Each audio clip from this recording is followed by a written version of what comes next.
And I believe that that is achievable if the continent has men and women who believe that Africa is capable of resolving her problems. And when we say some of these things, we do not for one moment believe that Africa is going to be a silo that does not deal with the world.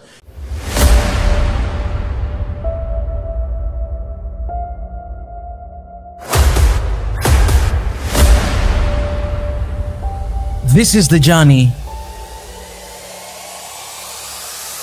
to one Africa.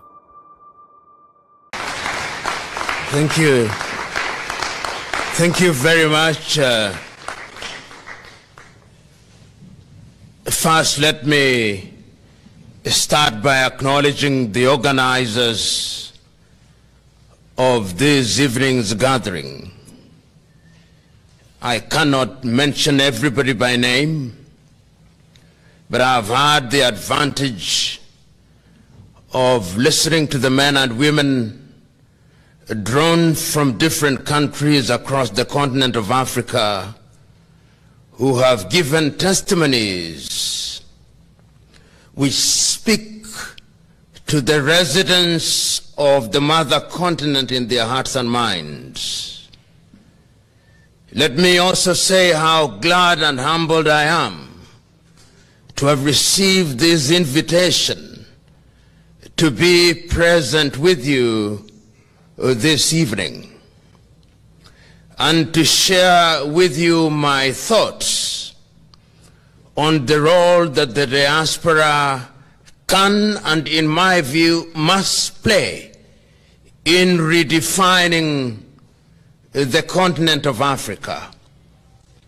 It is very easy in a forum such as this and forums similar to this to talk about Africa as if it was an academic or intellectual curiosity. But that would be a luxury that one cannot and must not afford, because Africa is real. It is real because it's the resident of nearly 1.5 billion human beings who many years ago have passed through many tribulations. It is the home of Africans who at one time were enslaved. And one who wants to talk about history can talk about that, and many have. Indeed, as I walked here, I had the advantage of seeing some of the most celebrated books written by Anta Cheikh Diop, who speaks with greater depth about pre-colonial Africa. And one can talk about that. One can also talk about the history of the colonization of the continent and the impact that it has had and continues to have on the continent. But that is for another day. But yet there is a sense in which that colonization is what defines Africa in a fundamental way, because the project is still alive and well. When we talk about redefining Africa, it must not be lost on us that the continent continues to be divided and undermined because of that very recent history of colonization. We are the only continent in the world, as you well know, that still describes ourselves as Francophone, to mean that we speak French.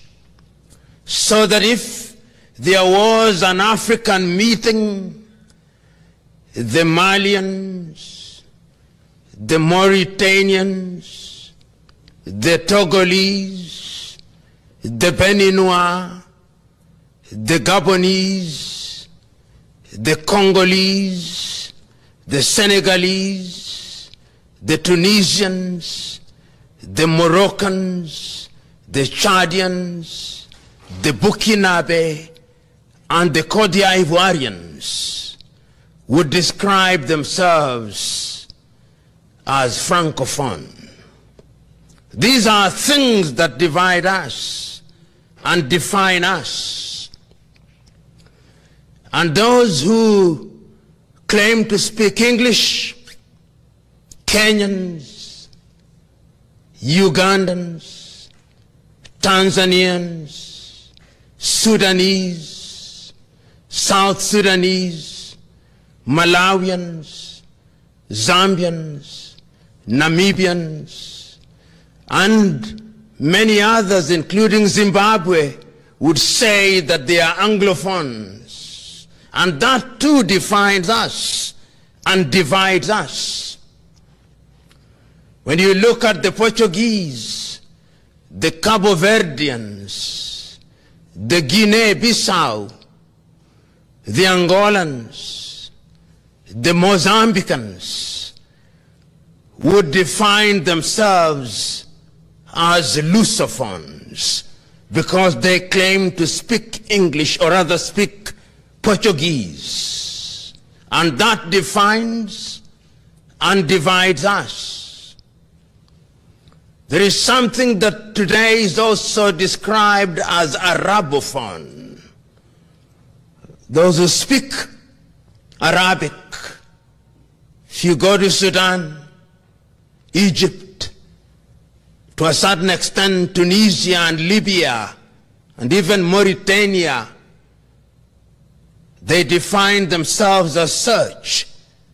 I will not have mentioned Djibouti, I'll not have mentioned Somalia, I'll not have mentioned Ethiopia, I'll not have mentioned Comoro, Seychelles, of Madagascar.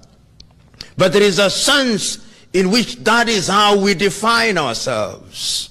One can speak about that when one is talking about redefining Africa. And those of you who are in the diaspora, in a manner of speaking, the African question and African condition can be said to be one that is properly understood and well written about. Indeed, many times when I have the occasion such as this to speak about Africa, my mind normally goes back to the 23rd, 24th, and 25th days of the month of May 1963. At that time, 32 African countries had regained their independence or flag independence from their erstwhile colonizers. And the leaders who are present in Addis Ababa, Ethiopia, on that day, to the man, interpreted and understood the circumstances of Africa clearly and articulated the circumstances eloquently. That Africa, having been humiliated, having been abused by the colonizers, had three clear enemies: disease, poverty, and ignorance. That is how clear the diagnosis of the African problem was.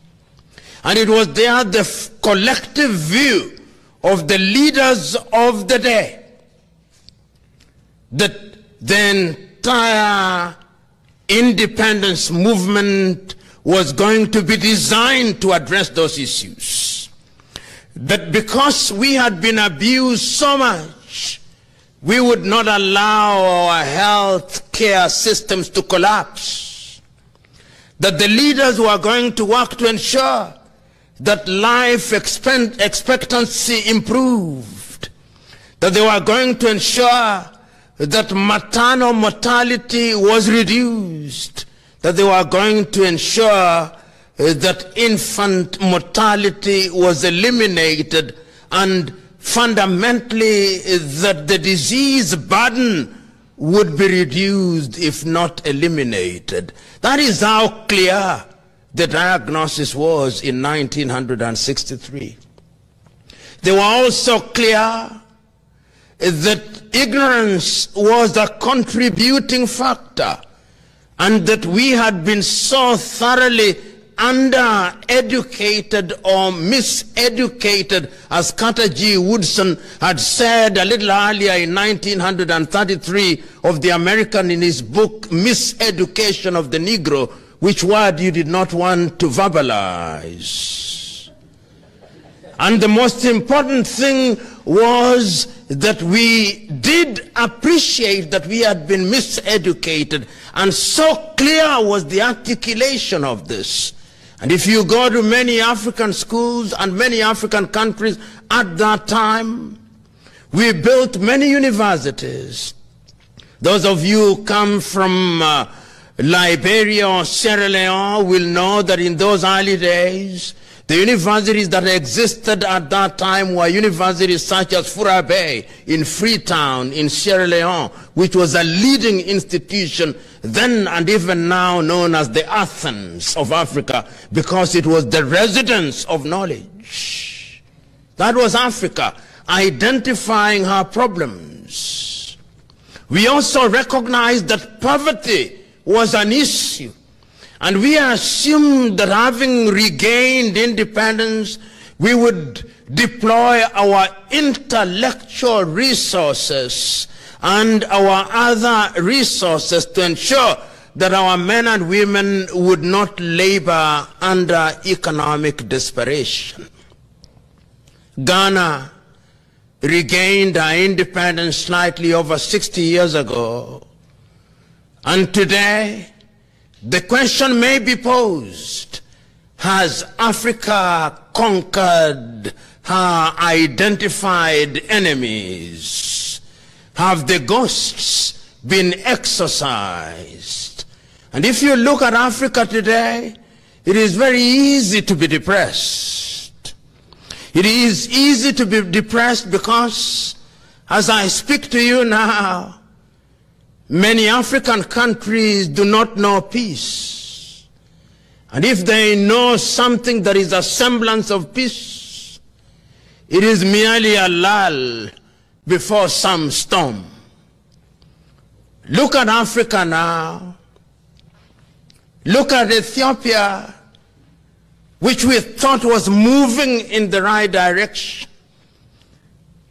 After the civil war in 1984, when the Derg regime had been eliminated, we thought that Ethiopia had been immunized against conflict. Today, there is a fratricidal war going on there in Tigray. People are now identifying themselves not as Ethiopians. And there is no problem with identity, but this identity is of the negative kind. Tigray, because they are Amhara, our enemies. There is no peace and quiet in that land with 100 million Africans, which is a resource which could be deployed effectively. And if today you asked a young Ethiopian in Mekelle, or in Lalibela, or in Addis Ababa, they would want to run away to some far distant country. And I'm quite certain that if you went to Eritrea and you talked to some young man or woman in Asmara, they would want to run away to Dubai or to South Africa. But even in that South Africa that you want to run away to, look at what happened in the last 1 week. That country which was the beacon of hope, the home of the Cape of Good Hope, is now become the Cape of hopelessness. Brother rising against brother, and suddenly that country that we refer to as the rainbow country is now producing thunder and lightning. And one wonders whether the dreams of the founding fathers of that nation, Albert Lutuli, Walter Sisulu, Govan Mbeki, Nelson Rolihlahla Mandela, and Chris Hani, whether that country will remain the country that we expected it to be. That depresses one. You go down, you go up a little. Only 1 or 2 weeks ago, in the only absolute monarchy in Africa, in Eswatini, you saw what was happening in the streets of Mbambane. Africa is not at ease. And you go up north in Mozambique, that great land of Eduardo Mondlane and Samora Moises Machel. Up there in Cabo Delgado, we now have the entire population in disarray. This is Africa for you. And I'm trying to demonstrate that Africa can be depressing. And you don't stop there. Go to the eastern part of Congo. You know, about 2 months ago, the Belgians said that they were returning the only physical remain of Patrice Emery Lumumba, his tooth. Somebody once said that until they bury Patrice Emery Lumumba, Congo will know no peace. Perhaps. Go to the eastern part of Congo. That is perhaps one of the richest countries on the continent of Africa. But the Congolese are happier when they are in Matonge in Brussels, in Belgium. They are running away. That is Africa for you. And if you go up north, the Central African Republic in Bangui, unrest.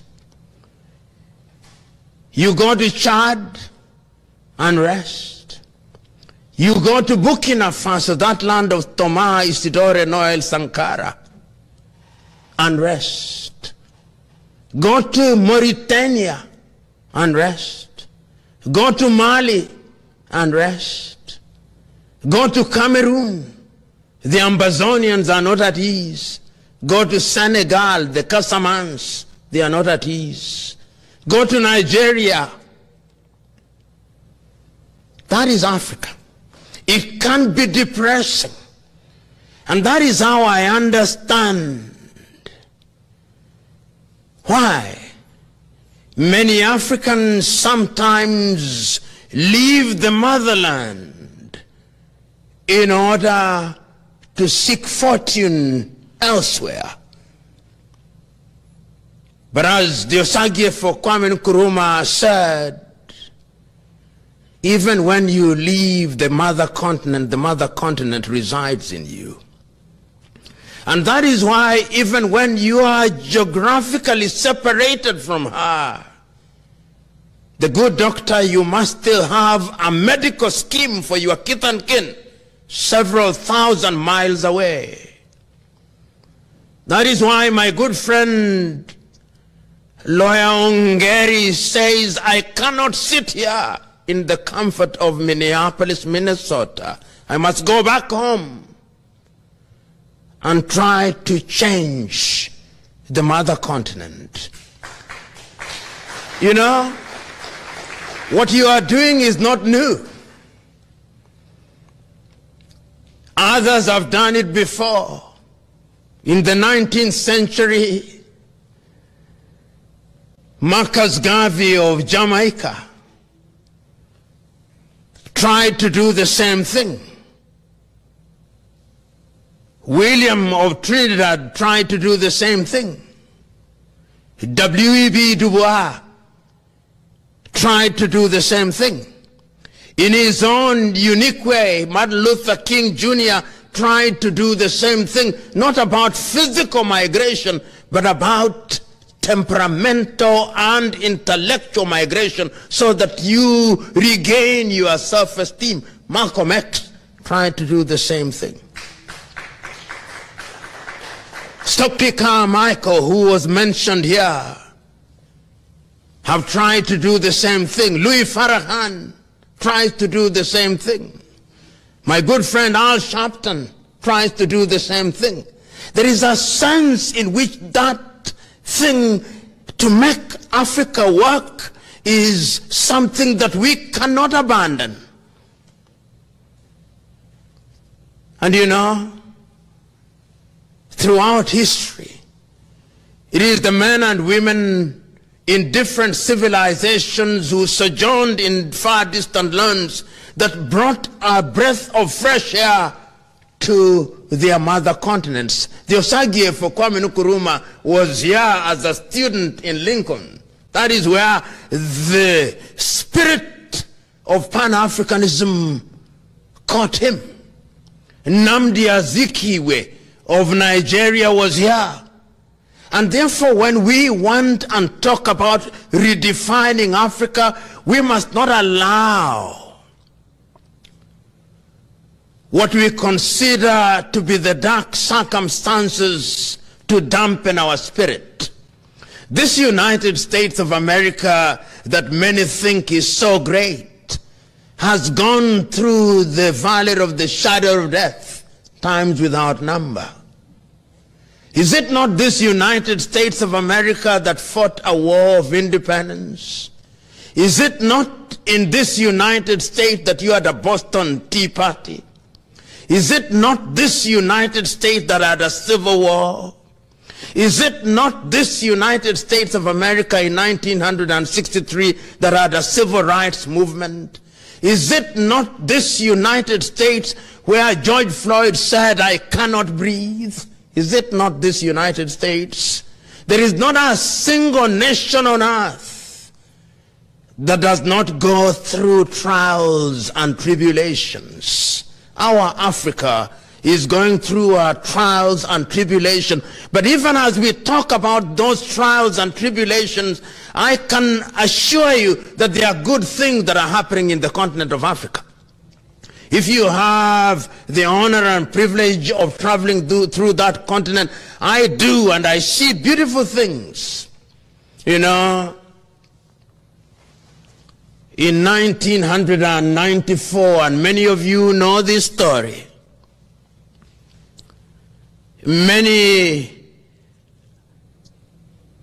an Afro-pessimist had written an obituary about Rwanda after the genocide.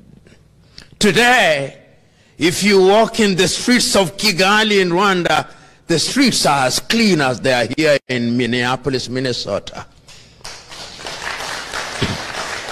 And that is only 25 years. Many people may say many things about that administration, but they have demonstrated that when men and women are committed to an ideal, they are capable of changing their countries. So every time that you think that Africa is a lost cause, think about what the Rwandese did. A few years ago, many people thought that Tanzania could not function. You go to Dar es Salaam now, even if you doubt it, go to Dar es Salaam. Within 5 years of the presidency of Magufuli, you go and see the infrastructure that is there. And only 2 weeks ago, in fact, only 1 week ago, they have now ordered 32 electric engine trains from South Korea. Within 5 years, while it had been projected that Tanzania would become a middle-level economy in 2025, they achieved that 5 years ahead of time. It can be done. It can be done. You go to Namibia in Windhoek, they may have their own problems, but you go and see that it can be done. Go to Botswana, it can be done. Go to Mauritius, it can be done. Go to Seychelles, it can be done. Go to Senegal, it can be done. In other words, there are things that are happening. Even in our own country, Kenya, we have our own problem that there are certain things that are happening which are positive. You cannot wish them away. Go to Uganda and you'll see a few things that are happening that ought to be celebrated. Even in the troubled Ethiopia, there are things that are happening that can be celebrated. And that is why I hold the view that in order to redefine the continent of Africa, we've got to understand that when you are looking at the life of any nation, never ever measure the life of a nation with your very short lifetime. You who are only capable of living at the very best at 400 years, how can you compare your life with a nation which will live for millions of years? You are just but a flash in the pan. You are here today and tomorrow we gather you to your fathers and mothers. So when you are talking about redefining Africa, think about Africa intergenerationally. I remember not so long ago, a year in fact, before President John Joseph Pombe Magufuli died, had the occasion to have a long conversation with him at the State House in Dar es Salaam. And we had the occasion to talk about Africa. And he asked me, half in jest and half seriously, what I had meant when during the Julius Kambarage Nyerere lecture at the University of Dar es Salaam, when I said Magufulification, he asked me, what did you exactly mean? And I told him, this is what I meant. I meant that when I observed your activities before I met you, I got this feeling that you had successfully identified what is wrong with Africa, and that included, among other things, that we must regain our self-esteem. We must begin to believe that we can do things. We must begin to believe that we must take care of our health system. We must begin to believe that we can build our roads, that we can produce things that feed us, that we can add value to our natural resources. And I was saying that to the extent that you are faithful to that agenda, you are a Magulified person. And I believe that that is achievable if the continent has men and women who believe that Africa is capable of resolving her problems. And when we say some of these things, we do not for one moment believe that Africa is going to be a silo that does not deal with the world. We are simply saying that if we want to deal with the world, we must be prepared, because history has demonstrated that fortune favors the vigilant. And I remember once again, in direct answer to your question, what it is that can be done. In the month of April, I had the privilege of having a long conversation with the President of Malawi, President Lazarus Makathi Chakwera. And I told the President, the reason why I requested to meet you is because of the funeral oration that you gave at the funeral of John Joseph Pombe Magufuli. Because when I read your oration, you captured the mood of the moment. You are able to understand that in order for Africa to grow, Africa needs a certain kind of leader, a leader or leaders who are selfless. And therefore I come here to Malawi to ask you to give meaning to the word that you spoke. And he asked me, how do you want me to give meaning to the word that you spoke? Said, give meaning by allowing our foundation to make Malawi the hub of innovation and invention, which can then be replicated across the continent of Africa.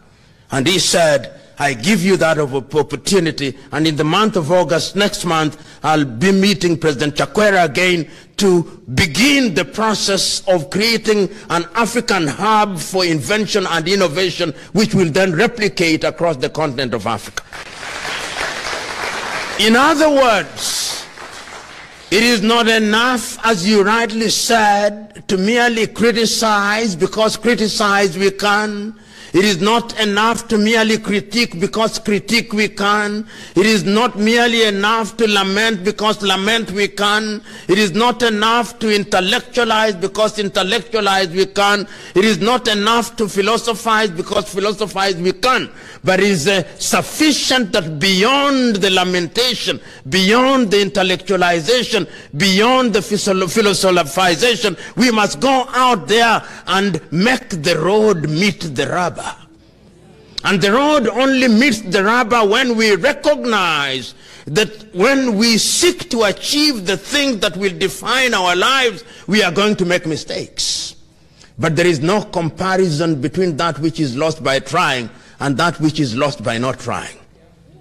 And that is why we believe that you who are in the diaspora have a duty. This afternoon, I was having a conversation with Dr. Bogonko about the beautiful things that they are doing in healthcare. And I asked myself, they are doing this because some government in some African country is sleeping on the job. And my good friend Hungary has already said it.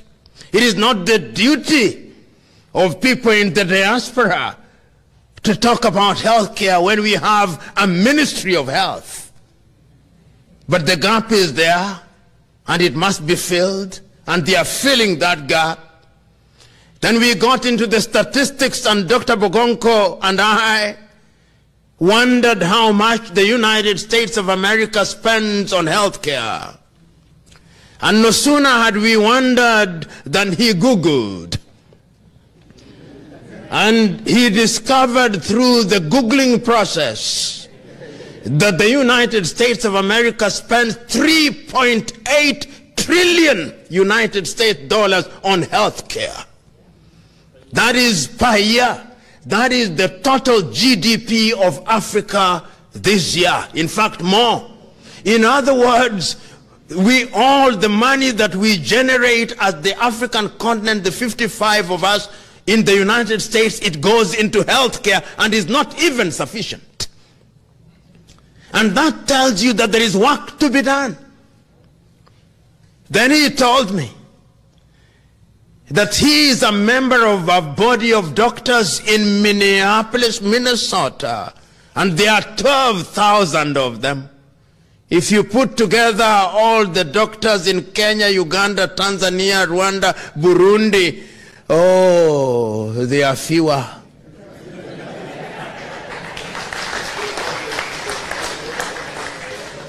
That is why we are still going to herbalists, because there are no doctors. And I'm suggesting that that is an area of intervention. And that is why I hear you when you talk about the actual representation of Africans in the diaspora so that they can participate in the health care. My good friend, the good professor from Ethiopia will know that the Grand Ethiopian Renaissance Dam, which is a source of conflict between Ethiopia and Sudan and Egypt, has been partially financed by the Ethiopians in the diaspora. And if it works, it's going to generate 10,000 megawatts. You cannot talk about industrialization when you don't have electricity. You know,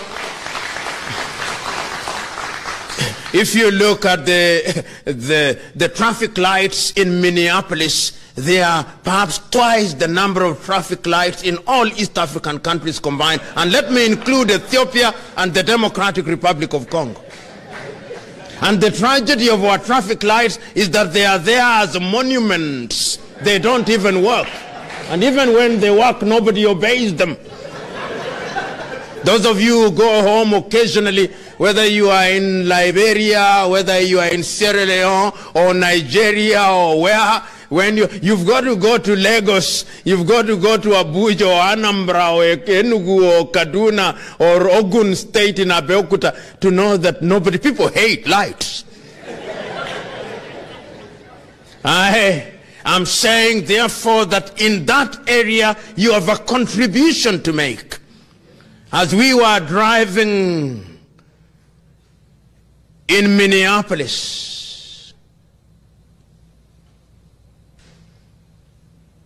I saw something that looked like a farm, and I was told it is in the middle of town, and I was told that it's spinach that they were growing. And I was told by my host that is not dependent on rain-fed agriculture. They know what amount goes into each plant and they produce spinach. You come to Africa. And if you come to Africa and you have had the fortune of reading the Bible or the Quran, you will have seen how they used to plant in the olden days. They take seed and throw it. And some will fall on soil, some will fall on stone. That is how we still farm in Africa. And we believe that through that method we are going to feed 1.4 billion people. That is why, as I speak to you, there is food deficit in Africa. After the Tigray war, there is going to be famine. It is estimated that 4.5 million southern Sudanese are going to lack food. Indeed, as I speak to you now, the World Food Program is there. In the entire Sahelian region, there is no food. And as I speak to you now, those you know, Lake Chad are shrunk by 70%. So that we are not only talking about the absence of food, but we are also talking about the absence of potable water, which means that health burden is going to be higher. That is the Africa that you must come back to. That is the Africa that we must redefine. How can it be that a little country called Israel exports oranges to Kenya? Right now, you talked about Ethiopian coffee. You talked about Kenyan coffee. You talked about Rwandese coffee. Vietnam produces more coffee than all those countries combined. Vietnam. That is the Africa that we must redefine. I've said it before and I'm saying it again. Africa is a continent that produces what it does not consume and consumes what it does not produce. The textile industry in Africa is either dead or in comatose. Why? Because we Africans consume what Europe has rejected, what America has rejected. Those of you who have the fortune of being in the United States of America, I believe periodically you throw away your jeans. You throw away your undergarments. Oh, when they are thrown, they come to Africa. And we consume them gleefully. We wash them and say they are new. That is the Africa that you must redefine. Because how can you be dignified if that which has been rejected is what you celebrate? How can it be? And I'm suggesting to us that the only way we can achieve all these is if we begin to think differently. You have the fortune of being in this part of the world. They have their own problems, but their lights work. If you are in my Nairobi, or in Accra in Ghana, or Abuja in Nigeria, or Monrovia, or Freetown, the light would have disappeared about 5 times since I started speaking.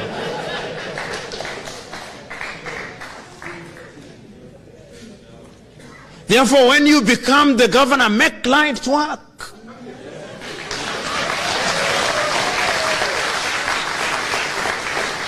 It is not magic. It can be done. The good Dr. Bogonko tells me, and I'll not say where he saw it to be a good guest, but he went into some room which was described as an ICU. Africa has the penchant of describing things to be what they are not.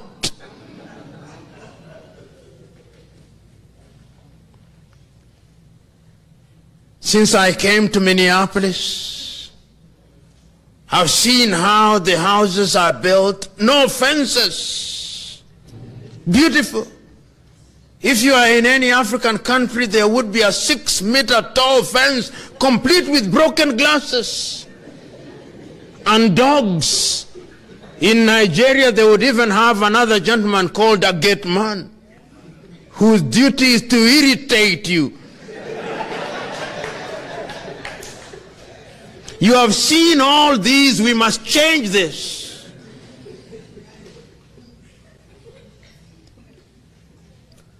And this requires that we make a solemn vow.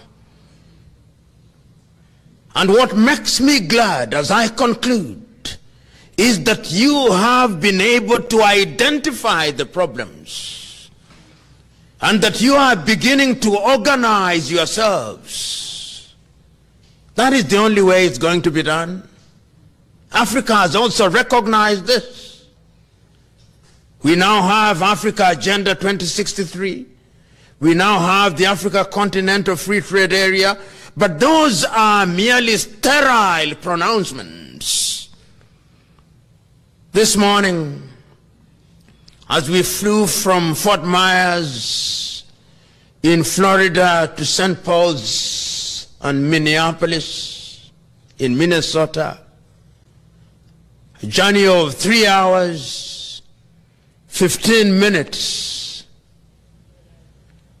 And I asked myself, if I was moving from Nairobi in Kenya, I would have passed Tanzania, and I would have met Tanzanian shillings there. And I would have met a Tanzanian immigration officer there. And I would not have stopped there.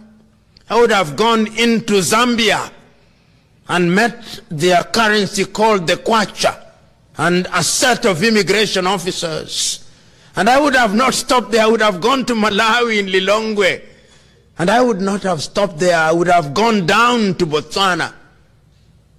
5 countries after 3 hours, with 5 different currencies. How can you grow? You can't. These unviable little African countries can only thrive if we eliminate the tariff and non-tariff barriers. The beauty of this United States of America is that you can decide today to leave here, Minneapolis, Minnesota, and go to Des Moines in Iowa and settle there, because it's one country. And you can leave Des Moines and go up to Duluth and work there. But you try moving from Nairobi in Kenya to Bujumbura in Burundi. Work permit. This is what holds Africa down. I want to go to Mogadishu, work permit. I want to go to Hargeisa, work permit. I want to go to Ethiopia after 1 hour, 50 minutes, birr. Birr. And foreign exchange. You cannot grow. And it is you who have had the advantage of working in this part of the world that can change it. And your children, and I've had the conversation, many of your young children, when you take them home, they think that it is trial by ordeal. Because The circumstances, first of all, when you arrive in your typical African airport, it is dirt. I do not know our affinity as Africans to things that are dirty. Have you ever seen that? You get into an African airport, is this something that is untrue? You just wonder, things just don't work. And yet we know that they can work, because in a few African countries we see them working. So we must change this. So in a nutshell, I'm saying that we have the duty and the capacity to redefine Africa. But don't redefine Africa, your generation that came here. It must be intergenerational. If you do not bring in the young men and women, your children, your sons and daughters, to be wedded to this idea of Africa, Africa will become a place that they go to wonder at how their parents and grandparents lived. Yet Africa is the mother continent. And I tell young Africans, don't you wonder what has made Africa attractive all these years? Today, if you fly to Europe or fly from Europe, see the number of young Chinese between the ages of 20 and 30. And I have traveled in many African countries. I go to South Africa, I see young Chinese. And I see a Chinese restaurant. I go to Namibia, Chinese. Botswana, Chinese. Mozambique, Chinese. Zambia, Chinese. Senegal, Chinese. Ghana, Chinese. Nigeria, Chinese. Kenya, Chinese. Chinese are everywhere. Why? Because they know what they want. It is not the Chinese that we should blame, it is us. Because fortune favors those who seek. And if we don't seek, if we are engaged in sorrows and lamentation, and we think that God is going to come and rain manna on us because we are praying and fasting, God is wondering at us.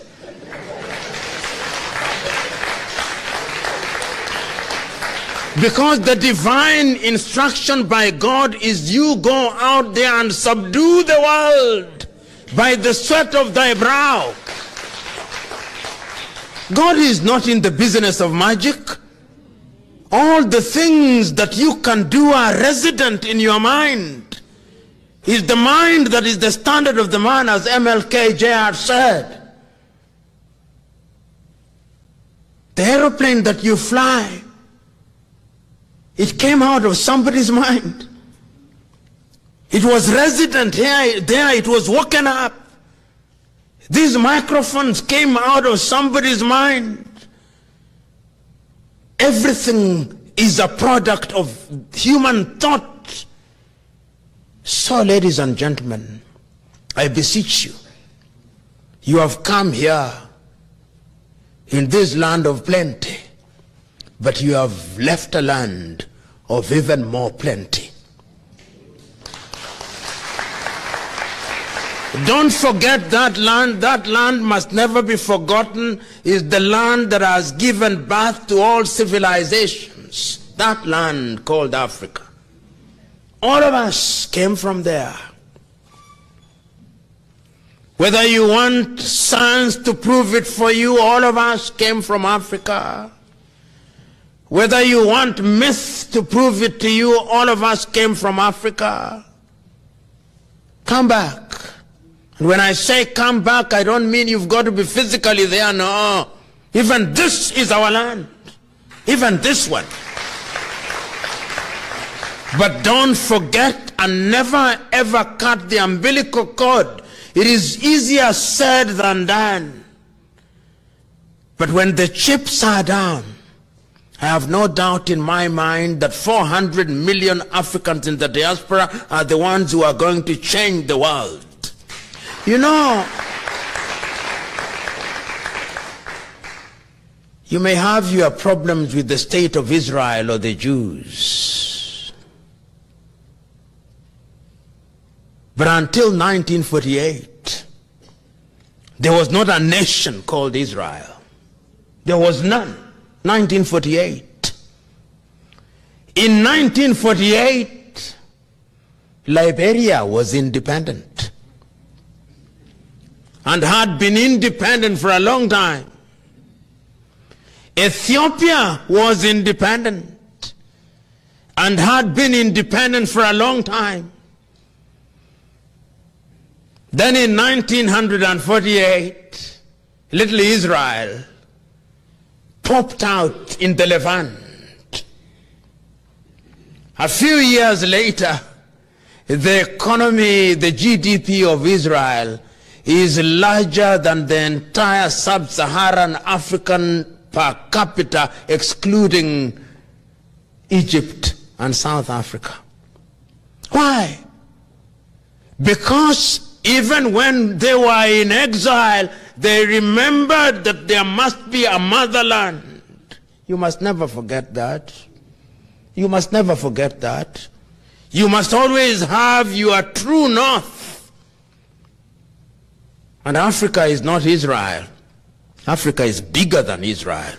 Africa is better than Israel. So, ladies and gentlemen, when you go home, reflect.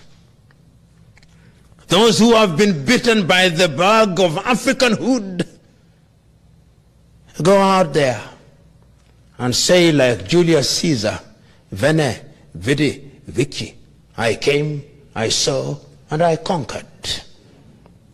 Those who have chosen to be here, like Yusuf, conquer here too. And once you have conquered here, share with us. Don't take everything away. Share some with us. And I hope that many of you who are here are going to engage your various embassies. Because African embassies are also infamous for men and women who think that their diplomatic assignments is for holiday. They don't work for the people. Engage them and tell them that they have a duty to facilitate you so that you can help the motherland. I hope that that will be done, because an Africa that is redefined is an Africa that is going to be a strong participant in the world. When we say that Africa must be great, we are not saying that Africa must be great that she may conquer anybody. That is not the business of Africa. We are saying that Africa must be great so that she can participate in the affairs of the world on an equal footing with the others. And she can. If everything eluded us, let us be participants in the new revolution. The nanotechnology that we talk about, let us be partakers of it. We now have software engineers, we have doctors, we have people who are technically savvy. Come and help the continent of Africa. Come and redefine the continent of Africa. It is waiting to be redefined, and we all must participate in that grand agenda, and it will be well with us. Because if we don't define Africa, then we will be defined by others. And when you are defined by others, then you lose your humanity. And when you lose your humanities, you become a thing. And when you become a thing, you'll be abused and be humiliated. Choose you now, whether you want to be human beings or you want to be things. God bless you.